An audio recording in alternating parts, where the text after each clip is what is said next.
नमस्कार, स्वदेश आर्य में आपका स्वागत है। मैं हूं निकुंज डालमिया। अंग्रेजी में कहावत है, you should never close your eyes to risk in a bull market and opportunity in a bear market. अच्छी खबर और अच्छी प्राइसेस अक्सर कहा जाता है साथ नहीं आते हैं। इस समय खबर खराब नहीं, बहुत ख़राब है। मगर क्या इस समय निवेशकों के लिए जो प्राइस पॉइंट्स हैं, जो शेयर बाज़ार के लेवल्स हैं, क्या वह एक अच्छे एंट्री पॉइंट्स हैं?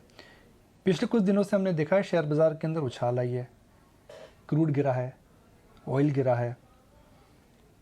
जो बेसिक सॉफ्ट कमोडिटीज़ हैं उनके अंदर 15 से 20% की गिरावट आई है। एक उदाहरण मैं देता हूं हमारे दर्शकों को।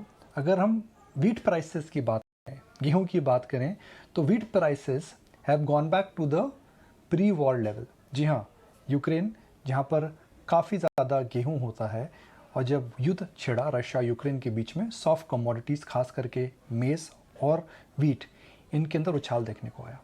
मगर अभी भी युद्ध समाप्त नहीं हुआ है, मगर जो वीट प्राइसेस हैं वह ऑलमोस्ट मार्च लो पर आ चुकी हैं। तो क्या इन्फ्लेशन घूम चुकी है? क्या सेंट्रल बैंक्स इस समय have they manage to wear a war against inflation, और इसका सीधा इम्पैक्ट शेयर बाजार में क्या पड़ सकता है? इस चर्चा को आगे बढ़ाते हैं। हमारे साथ चर्चा को आगे बढ़ाने के लिए मीर वोरा साहब जुड़ रहे हैं। मीर, स्वागत है आपका 18 स्वदेश पे। Thank you very much. Mir, इस समय न्यूज़ ख़राब नहीं, बहुत ख़राब है। मगर अक्सर कहा जाता है ख़राब न्यूज़ और अच्छे प्राइस साथ आते हैं, और अच्छे प्राइस और ख़राब न्यूज़ कभी साथ नहीं आती है। तो इस समय ख़राब न्यूज़ में क्या शेयर मार्केट के जो लेवल्स हैं, जो इंडिविजुअल स्टॉक्स हैं, वो अच्छे लेवल पर आ चुके हैं? नमस्कार निकुंज। आपने जैसे कहा, every cloud has a silver lining. So इसमें आई थिंक ये माहौल ऐसा है और ये सिचुएशन ऐसी है जहां पे हमें ग्लोबल सिचुएशन और इंडियन इकोनॉमी के लिए क्या बेटर है उसमें डिस्टिंग्विश करना पड़ेगा। उसमें एक ही तरह से उसको नहीं ट्रीट करना चाहिए। आपने जैसे कहा कि कमोडिटीज प्राइसेस काफी हद तक नीचे आई हैं ग्लोबली। वीट है, ऑयल भी धीरे धीरे करके कलेक्ट हो रहा है, एल्यूमिनियम, स्टील, कॉपर, काफी सारी जो बहुत ही ज्यादा बढ़ गई थी लास्ट 3-4 महीने में कमोडिटीज, वो नीचे आ रही है। और उसकी जो मेन वजह है वो क्या है? वो वजह ये है कि जो फेड ने और ईसीबी ने जो रवैया अपनाया था लास्ट 2 महीने में, 3 महीने में, बड़ा ही कड़ा टाइटनिंग, इन्फ्लेशन फाइटिंग वाला जो रवैया अपनाया था, उसकी वजह से अब लोगों को डर लग रहा है कि ग्लोबल इकोनॉमी बहुत ही ज्यादा स्लो डाउन करेगी और रिसेशन आ जाएगा नेक्स्ट सेकंड हाफ में। और बिकॉज ऑफ रिसेशन कमोडिटीज की डिमांड कम होगी। और उसका मतलब क्या है कि जो फर्दर इंटरेस्ट रेट्स हाइक थे beyond the second half of this year, उसकी प्रोबेबिलिटी थोड़ी कम हो गई है। तो एक तरह से हम देखें तो बैड न्यूज में इस तरह मार्केट के लिए गुड न्यूज है। अब इसके लिए इंडिया में क्या इंप्लीकेशन है वो ज्यादा इंपॉर्टेंट है हमारे लिए, क्योंकि हम तो इंडियन इन्वेस्टर्स हैं। इसका मतलब ये है कि अगर जो एक्सपेक्टेशन है कि इंटरेस्ट रेट्स इतने ज्यादा नहीं बढ़ेंगे, तो जिस तरह के हमने एफआईआई आउटफ्लोज देखे हैं, जिस तरह से हमने इमर्जिंग मार्केट से सेलिंग देखी है फॉरेनर्स की, वो कम होने के आसार हैं। और इंटरेस्ट रेट्स अगर लो रहते हैं तो हमारे लिए अच्छा है। कमोडिटी प्राइसेस अगर लो रहती है तो हमारे लिए अच्छा है, क्योंकि ऑयल हमारा सबसे बड़ा इंपोर्ट है, ऑयल एंड गोल्ड। वो अगर सस्ते हो जाएंगे तो हमारी trade deficit, current account deficit, currency, inflation, interest rate सबके लिए अच्छा है। तो एक तरह से देखें कि जो दुनिया में अगर बेस्ट केस करें तो एक कंट्रोल्ड स्लो डाउन हो जाएगा और उसकी वजह से हमें इंडिया को फायदा होगा। ये बुल केस हो रहा है मार्केट के लिए। मीर, इस समय मैक्रो खराब है मगर माइक्रो अच्छा है, तो आप क्या कर रहे हैं? Can you give us an example of जहां पर इस समय मैक्रो खराब है मगर माइक्रो अच्छी, और आप इस समय निवेश कर रहे हैं? देखिए, मैक्रो ग्लोबल के ज्यादा खराब है, इंडिया के लिए खराब होने जा रहे थे। लेकिन अगर ऐसे जैसे हम डिस्कस किया हमने कि अगर इंटरेस्ट रेट्स बढ़ने की जो गति है वो भी अगर कम हो जाती है तो भी इंडिया के लिए फायदा है। ऑयल प्राइसेस नीचे जाते हैं तो और भी ज्यादा फायदा है। तो ग्लोबल मैक्रो ज्यादा खराब है लोकल मैक्रो के कंपैरिजन में। लेकिन वो क्या होता है, ग्लोबल मैक्रो जब खराब होती है तो एफआईआईज की इतनी ज्यादा सेलिंग आ रही थी, अभी भी आ रही है, तो वो एक इंडियन मार्केट के लिए एक बर्डन बनकर एक भार है इंडियन मार्केट के लिए। लेकिन इंडियन मार्केट के अगर माइक्रो देखें तो फॉर एग्जांपल काफी सारी चीजें सप्लाई कंस्ट्रेंट की वजह से हो रही थी। फॉर एग्जांपल ऑटोमोबाइल सेक्टर में देखें तो चिप्स की शॉर्टेज थी, मेटल्स प्राइसेस ऊपर जा रहे थे, मार्जिन के इश्यूज आ रहे थे, फंडिंग कॉस्ट अगर बढ़ता है तो कार और ट्रक की ओनरशिप के कॉस्ट बढ़ जाती है, वो नेगेटिव होता है। तो ये जो माइक्रो है वो इंक्रीमेंटली अब अच्छे इंप्रूव होने जा रहे हैं।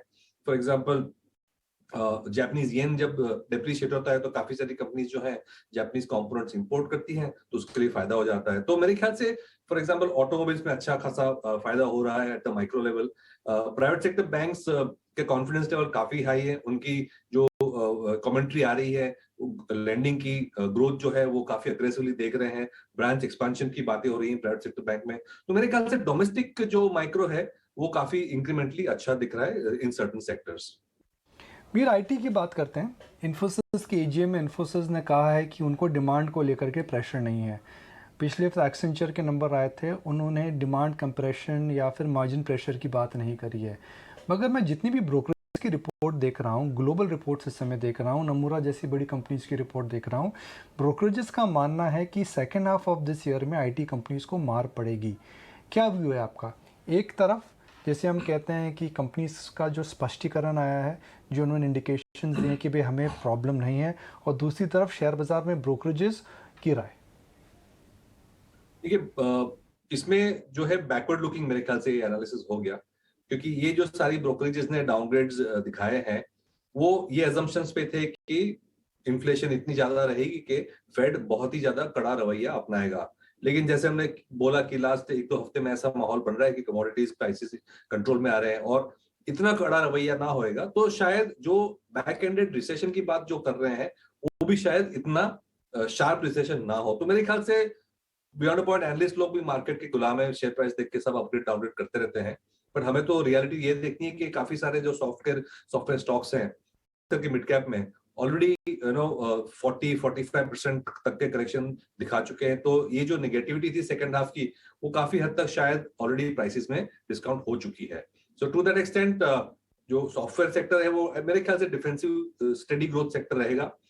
शायद FY22 और FY21 में जो हमने बहुत ज्यादा अच्छा ग्रोथ देखा, उस तरह का ग्रोथ शायद ना मिले, लेकिन मेरे ख्याल से high single digit low double digit growth continuously with good cash flows वाली ये सेक्टर है। तो एक डिफेंसिव लॉन्ग टर्म बेट की तरह ये सेक्टर अब देखा जा सकता है, क्योंकि वैल्यूएशंस काफी हद तक रीजनेबल हो चुकी हैं। सो मीर, आइए आपसे बात करते हैं आईटी सेक्टर को लेकर के। आईटी सेक्टर में लोगों का मानना है कि अमेरिका में स्लोडाउन जब आएगा उसका इम्पैक्ट आईटी बिजनेसेस में पड़ेगा।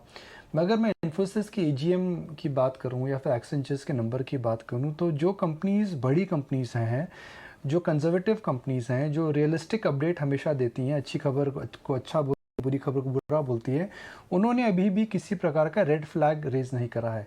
तो क्या मार्केट में इस समय आईटी को लेकर के कुछ ज़्यादा ही कंसर्न्स हो रखी हैं? बिल्कुल, मुझे लग रहा है कि ये जो एनालिस्ट हमने देखे काफी काफी लोगों ने सेक्टर पे डाउनग्रेड किया है, अर्निंग्स एस्टिमेट काटे हैं, वो ये अजम्पशंस पे थे कि फेड का जो रवैया है बहुत ही हार्श रहेगा, और जिस तरह से सेकंड हाफ में रिसेशन की बात हो रही थी वो शायद डिस्काउंट करने के लिए लोगों ने अर्निंग्स वगैरह काटे थे। लेकिन हमें ये भी देखना है कि जैसे अब हमने शो के स्टार्टिंग में डिस्कस किया कि जिस तरह से कमोडिटी प्राइसेस ऑलरेडी करेक्ट हो चुके हैं, शायद ऐसा मार्केट को अब लगने लगा है, और जिसकी वजह से हमने लास्ट 2-3 दिन में तेजी भी देखी है बाजार में, शायद ऐसा लग रहा है कि इन्फ्लेशन जिस तरह से इतना जल्दी से नीचे आ रहा है तो शायद इतना कड़ा रवैया अपनाने की जरूरत ना पड़े।